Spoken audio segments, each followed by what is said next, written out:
Welcome back. గతంలో ఎన్నడూ లేని పరిస్థితులు ఇప్పుడు పల్నాడు రైతులను పస్తులకు గురిచేస్తున్నాయి.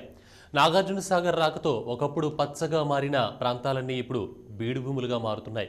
కృష్ణా జలాలు పక్కనే ఉన్న సాగునీరందక అన్నదాతలు అల్లాడుతున్నారు. దీంతో ఆందోళన బాటపట్టారు అక్కడి రైతులు. అనేక దశాబ్దాల పాటు తీవ్ర దుర్భిక్ష పరిస్థితులు ఎదుర్కొన్న పల్నాడు ప్రాంతం నాగార్జున సాగర్ ప్రాజెక్టు నిర్మాణంతో పచ్చగా మారింది. మెట్ట భూమి మాగాణి అయింది. 6 జిల్లాల్లోని లక్షలాది ఎకరాలు సస్యశ్యామలమయ్యాయి. రైతుల స్థితిగతులు మారాయి. 20 ఏళ్లుగా అన్ని రకాలుగా అభివృద్ధి సాధించిన పల్నాడు ఇప్పుడు బీడువారుతోంది. ఎడారిని తలపిస్తోంది. తీవ్ర వర్షాభావ పరిస్థితి రైతన్నను ఆందోళనకు గురిచేస్తోంది. పల్నాడులో సాగర్ ఆయకట్టు కింద దాదాపు 5 లక్షల ఎకరాలు సాగవుతున్నాయి. కాగా గతేడాది కాలువల ఆధునికీకరణ పేరుతో రబీకి ప్రభుత్వం సాగునీటిని విడుదల చేయలేదు. దీంతో రైతులు ఆర్థికంగా ఎంతో నష్టపోయారు. ఇబ్బందుల ఊబిలో చిక్కుకుపోయారు. దెబ్బ మీద దెబ్బన్నట్లు ఈసారి కూడా ఖరీఫ్కు నీరివ్వలేమని ప్రభుత్వం చేతులెత్తేయడంతో లక్షలాది ఎకరాలు సాగుకు దూరమయ్యాయి. మాకు 2 ఎకరాల పొలం ఉందండి. ఇంతవరకు మేమేం వేయలేదు. అసలుకి నీళ్లు మొన్నటిదాకా వస్తాయి అన్నారు. నెల నుంచి ఇప్పుడే రావని చెప్పారు. అది వరకు వస్తాయని మేము అట్నే ఉంచాం. ఏం పత్తి కూడా మిరవదాట కూడా ఏం వేయలేదు. ఇప్పుడే రావంటే ఇంక అట్నే ఊరకనే ఉంటుందండి. ఇక్కడ మాకు 2 ఎకరాల పొలం ఉందండి. ఏది కాలం వస్తేనే ఇప్పుడైనా మాకు పంట పండేది. లేకపోతే మాత్రం మొత్తం ఈ బీడు లాగా ఉంటుంది. బీడికి కూడా ఇక కనీసం గొడ్డకు కూడా మేతకలకు కూడా లేదు. గొడ్డు కూడా అమ్ముకోవాల్సి వచ్చింది. ఈ పంటకి నీళ్లు వదిలితేనే మాకు ఆధారు, లేకపోతే ఏ ఆధారు. ఈ ఏడాది నెలకొన్న వర్షాభావ పరిస్థితుల వల్ల ఇప్పటి వరకు సాగర్ ఆయకట్టు కింద నారుమళ్లు కూడా వేసుకోలేని పరిస్థితి ఏర్పడింది. దీంతో మాగాణి కాస్త మెట్ట భూములుగా మారుతున్నాయి. వరి పంటపై పూర్తిగా ఆశలు వదులుకున్న రైతన్న మిరప, పత్తి పంటలను ఏ విధంగా కాపాడుకోవాలో తెలియక సతమతమవుతున్నాడు. మాకు మాగాణి మెయిన్ ముఖ్య పంట అండి. ఎప్పుడు ఇంత మటుకి ఇట్లా సెప్టెంబర్ దాకా నీళ్ళు ఇవ్వకుండా 500 లోపు ఉండా కూడా ఇచ్చారు. ఇప్పుడు కనీసం 510-12 అడుగులు ఉండా కూడా ఇవ్వట్లేదు నీళ్లు. ఈ పంటకు నీళ్ళు అయిపోతే ఇక్కడ అంతా బాగా దెబ్బతింటారు రైతులు. నిన్నదాకా మిరదాట్లో వాన పడుతుంటే వేసినాం సార్. వేసిన తర్వాత ఇప్పుడు నీళ్లు రావని అంటున్నారు. నేను ఇప్పుడు 4 ఎకరాల మిరదాట వేసాను. ఇప్పుడు మా గట్టి అయింది. మేము ఇప్పుడు దాకా మరి నీళ్లు రావని పరిస్థితి అయింది. మరి ఇప్పుడు మొసలు తినే పొజిషన్ వచ్చింది మాకు. పల్నాడు ప్రాంతం బీడుగా మారడానికి ప్రభుత్వ అసమర్థతే కారణమని రాజకీయ పక్షాలు ఆరోపిస్తున్నాయి. ప్రస్తుతం సాగర్లో 512 అడుగుల మేర నీరున్నా ఒక్క పంటకు సాగునీటిని అందించలేని పరిస్థితి నెలకొంది. ఈ ప్రభావం బియ్యం ధరలపై తప్పకుండా పడుతుందంటున్నారు తెలుగుదేశం నేతలు. మరోవైపు క్రాప్ హాలిడే ప్రకటించిన రైతులను ఆదుకోవాలని డిమాండ్ చేస్తున్నారు సామాజికవేత్తలు. ఆ రోజు తెలుగుదేశం ప్రభుత్వం హయాంలో 484 అడుగులు ఉన్నప్పుడు కూడా ఒక పంటకు నీళ్లు ఇవ్వడం జరిగింది. ఈ రోజున 512 అడుగులు నీళ్లున్నా సరే, సాగర్లో, శ్రీశైలంలో నీళ్లున్నా సరే, కానీ ఒక పంటకు కూడా నీళ్లు ఇవ్వకుండా ఈ రోజున ప్రభుత్వమే క్రాప్ హాలిడే ప్రకటించే విధంగా మాట్లాడుతుంది. కేవలంగా కుట్రపూరితం అన్నమాట.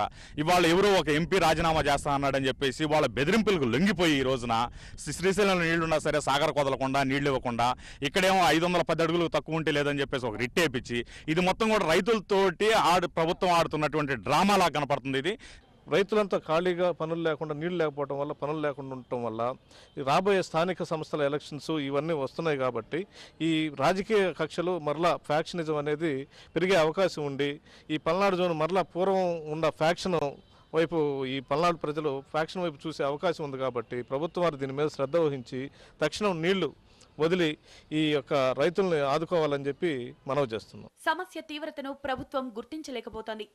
కనీసం ప్రత్యామ్నాయ పంటలపైనన్న అవగాహన కల్పించాలని రైతులు కోరుతున్నారు. 193 దేశాల ప్రతినిధులు ఒకే వేదికపైకి రానున్నారు.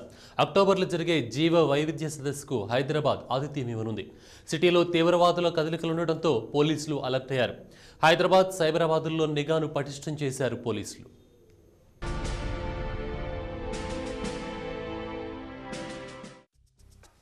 సైబరాబాద్ హైటెక్స్ కన్వెన్షన్ సెంటర్లో జరిగే జీవ వైవిధ్య సదస్సుకు ఇప్పుడు అత్యంత ప్రాధాన్యత ఏర్పడింది. అక్టోబర్ 1 నుంచి 19 వరకు జరిగే ఈ సదస్సులో 193 దేశాల నుంచి 12,000 మంది ప్రతినిధులు హాజరవుతున్నారు. ఈ సదస్సుకు ప్రధాని మన్మోహన్ సింగ్ కూడా హాజరు కానున్నారు. అత్యంత ప్రతిష్టాత్మకంగా జరుగుతున్న ఈ సదస్సుకు ఎలాంటి ఆటంకాలు కలగకుండా పటిష్ట నిఘా ఏర్పాటు చేస్తున్నారు పోలీసులు.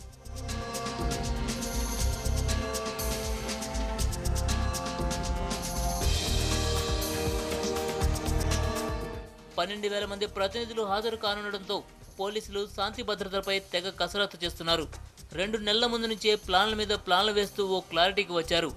ఈ సదస్సు జరుగుతున్న సందర్భంగా హెచ్ఏసీసీని జోన్ ఐగా పరిగణించామని, ఇది పూర్తిగా యునైటెడ్ నేషన్స్ సెక్యూరిటీ అధీనంలో ఉంటుందని, ఎంట్రన్స్లో 200 సీసీ కెమెరాలు కూడా ఏర్పాటు చేస్తున్నామన్నారు పోలీస్ బాసులు. ఇక్కడ ఈ వేదిక చుట్టూ అంటే అప్ టు మెటల్ చార్మినార్ వరకు ఒక 200 వరకు ఉంటాయి. సెకండ్ ఫేజ్ కెమెరాస్ మళ్ళీ పెడుతున్నాం. అవి ఒక 32 యాడ్ చేస్తున్నాం. అవి పర్మనెంట్గా ఉండిపోతాయి. ఇవన్న సదస్సు వరకు ఉండేటువంటి కెమెరాలు ఇందా చెప్పిన 200 సదస్సు వరకు ఉంటాయి. ఇంకా ఒకరిద్దరు ఆఫర్స్ చేశారు, ఇంకా ఎక్కువ దూరం ఒక 5 కిలోమీటర్స్ రేడియస్ కూడా కవర్ చేద్దామని దాని గురించి పరిశీలిస్తున్నాం. వీళ్ళని త్వరలో అవి కూడా అడిషనల్గా పెట్టే అవకాశం ఉంది. హైదరాబాద్లో టెర్రర్ లింకులు బయటపడుతుండటంతో పోలీసుల్లో ఆందోళన మొదలైంది. ఉగ్రవాదుల కదలికలపై నిఘా పెట్టిన పోలీసులు ఎప్పటికప్పుడు ఇంటెలిజెన్స్ ద్వారా సమాచారాన్ని సేకరించి జాగ్రత్తలు తీసుకోవడంతో పాటు ఈ సదస్సుకు హాజరయ్యే ప్రతినిధుల కోసం 240 బస్సులు సైతం ఏర్పాటు చేశామన్నారు. 20 రోజుల పాటు ప్రజలకు ట్రాఫిక్ ఇబ్బందులుంటాయని, అందుకు సైబరాబాద్ ప్రజలు తమతో సహకరించాలని కోరుతున్నారు పోలీసులు.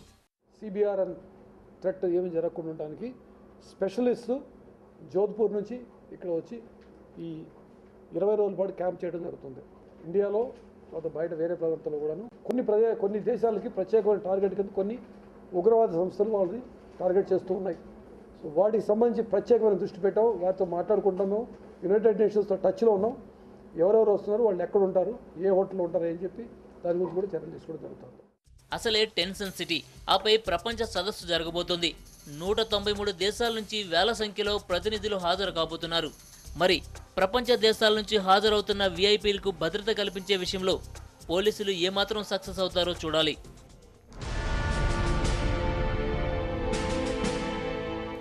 పిల్లలను దండించే టీచర్లారా జాగ్రత్త.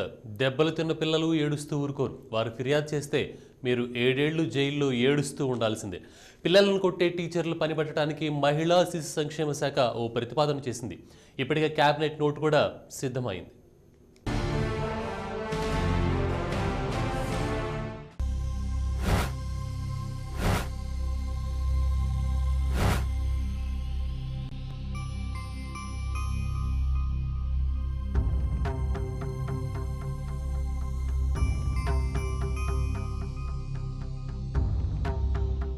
నాలుగు అక్షరాలు నేర్చుకోవడానికి బడికి వెళ్తే పిల్లల వీపులపై రక్తాక్షరాలు.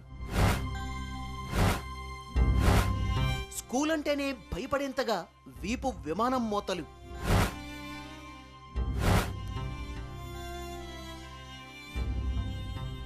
విద్యార్థులపై టీచర్ల ప్రతాపాలు, చిన్నారుల ప్రాణాలు పోతున్న వైనాలు.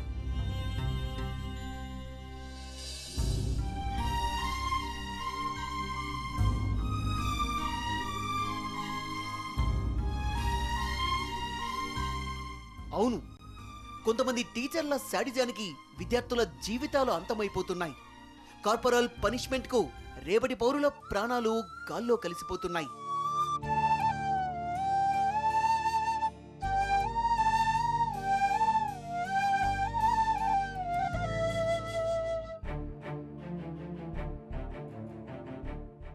అంతెందుకు, గత వారం ఉపాధ్యాయుల దినోత్సవం రోజున కూడా బెంగాల్లో ఓ టీచర్ తన విద్యార్థిని తీవ్రంగా కొట్టి అరెస్ట్ అయ్యాడు. లాలించి 4 అక్షరాలు నేర్పే కంటే 4 పీకడమే పనిగా పెట్టుకున్నారు కొంతమంది పంతుళ్ళు, పంతులమ్మలు. బడికెళ్లాలంటే గెంతులేసే పిల్లలు బడి పేరు చెప్తేనే భయపడిపోతున్నారు. రాష్ట్ర వ్యాప్తంగా, దేశవ్యాప్తంగా దాదాపు ఇదే పరిస్థితి.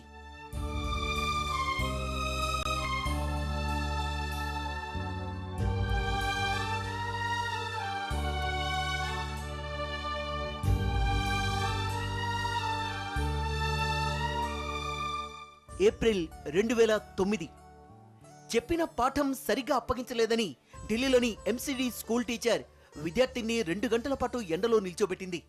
అయినా కసి చల్లారని ఆ టీచర్ తీవ్రంగా కొట్టింది. కొన్ని రోజులకు ఆ చిన్నారి చనిపోయింది.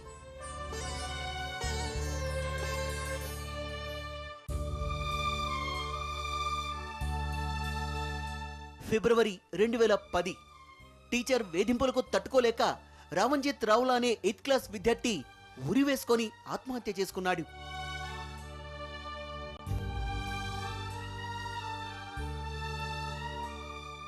జూలై 2012 బెంగాల్లోని ప్రపంచ ప్రఖ్యాత విశ్వభారతి పాఠశాల హాస్టల్లో వార్డెన్ సభ్య సమాజం తలదించుకునేలా ప్రవర్తించాడు. పక్క తడుపుతోందంటూ 5వ తరగతి విద్యార్థినిపై రాక్షసత్వం ప్రదర్శించాడు. ఆమె మూత్రాన్ని ఆమెతోనే తాగించడం దేశాన్ని దిగ్భ్రాంతికి గురిచేసింది.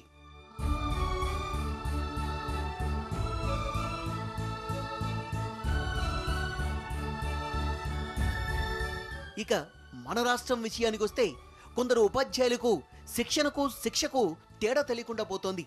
కారణం ఉన్నా లేకపోయినా స్టూడెంట్స్ను గొడ్లను బాదినట్టు చావుబాతున్నారు మాస్టర్లు. ఏ ఊరు చూసినా, ఏ స్కూల్కి వెళ్ళినా పిల్లల్ని చావుగొట్టే టీచర్ల కథలు రోజు వినిపిస్తూనే ఉన్నాయి. కరీంనగర్ జిల్లా మల్యాల మండలం రామన్నపేటలోని ఓ ప్రైవేట్ స్కూల్లో నర్సరీ చదువుతున్న విద్యార్థిని టీచర్ కర్రతో చావుబాదాడు. ఆ చిన్నారి చేసిన నేరమల్ల అనారోగ్యంతో స్కూల్కు సరిగా రాకపోవడం. ఇక కాన్వెంట్లలో అయితే తెలుగు మాట్లాడితే తన్నులు తప్పవు. తెలుగు మాట్లాడినందుకు, ఇంగ్లీషు మాట్లాడనందుకు ముక్కుపచ్చలారని పిల్లల్ని చావుచేత కొడుతున్నారు. గతేడాది చింతపల్లి సెయింట్ మేరీస్ పాఠశాల తన ఇంగ్లీష్ ప్రేమను చాటుకుంది. ఎల్కేజీ చిన్నారిని ఓ ఉపాధ్యాయుడు చావుబాదాడు. పిల్లాడు చేసిన నేరం ఏంటంటే తెలుగులో మాట్లాడడమే. ఇలా ఎంతకాలం? ఇక ఎంతమాత్రం పిల్లల్ని కొడితే సహించబోమంటోంది కేంద్ర ప్రభుత్వం. విద్యార్థుల్ని దండించే టీచర్లకు గరిష్టంగా 7 ఏళ్ల పాటు జైలు శిక్ష తప్పదని హెచ్చరిస్తోంది. ఇందుకోసం జువెనైల్ జస్టిస్ యాక్ట్లో సవరణలు ప్రతిపాదించింది.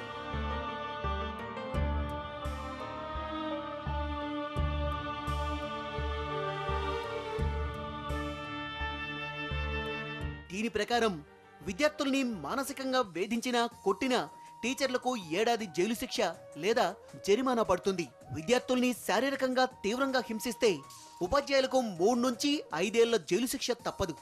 మానసికంగా వేధించడంతో పాటు శారీరకంగా హింసిస్తే 7 ఏళ్ల జైలు శిక్ష విధించాలని కేంద్రం ప్రతిపాదించింది.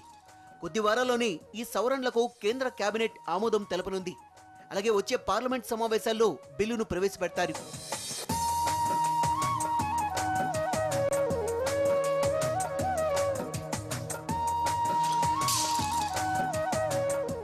కేంద్ర మహిళా శిశు సంక్షేమ శాఖ ప్రతిపాదనలపై విద్యార్థుల తల్లిదండ్రులు హర్షం వ్యక్తం చేస్తున్నారు. విచక్షణ మరిచి పిల్లల్ని కొట్టే ఉపాధ్యాయులకు ఇదో హెచ్చరిక అని అభిప్రాయపడుతున్నారు. ఉపాధ్యాయ వర్గాల్లో సవరణ బిల్లుపై మిశ్రమ స్పందన వ్యక్తమవుతోంది. పిల్లల్ని కొట్టేది వారి భవిష్యత్తు కోసమేనంటూనే చచ్చేలా కొట్టడం అమానుషమని అంగీకరిస్తున్నారు.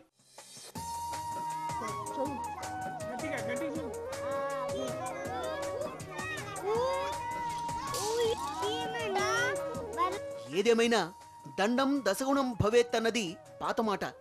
దండనతో విద్యార్థి మానసికంగా, శారీరకంగా కుంగిపోతాడన్నది నిజం. కాలం మారుతోంది. విద్యా విధానంలోనే కాదు, బోధనా పద్ధతుల్లో కూడా మార్పులొస్తున్నాయి. ఓర్పు ఉపాధ్యాయ వృత్తిలో భాగం. సహనం కోల్పోతే శిక్ష తప్పదు. తన కోపమే తన శత్రువని టీచర్లు మరువరాదు.